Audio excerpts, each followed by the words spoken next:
کار ہیں۔ انسان مارا جائے، یہ کیسا ناشکرا ہے۔ اسے اللہ نے کس چیز سے بنایا؟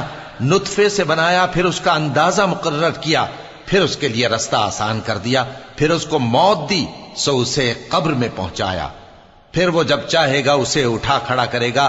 کچھ شک نہیں کہ اللہ نے اسے جو حکم دیا اس نے اس پر عمل نہ کیا۔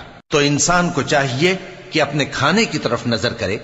بے شک ہم ہی نے پانی برسایا، پھر ہم ہی نے زمین کو اچھی طرح پھاڑا، پھر ہم ہی نے اس میں اناج اگایا اور انگور اور ترکاری اور زیتون اور کھجوریں اور گھنے گھنے باغ اور میوے اور چارہ، یہ سب کچھ تمہارے اور تمہارے مویشیوں کے لیے بنایا۔ تو جب کانوں کو پھاڑنے والی آواز آئے گی، اس دن آدمی اپنے بھائی سے دور بھاگے گا، اور اپنی ماں اور اپنے باپ سے اور اپنی بیوی اور اپنے بیٹوں سے بھی۔ ہر شخص اس روز ایک فکر میں ہوگا جو اسے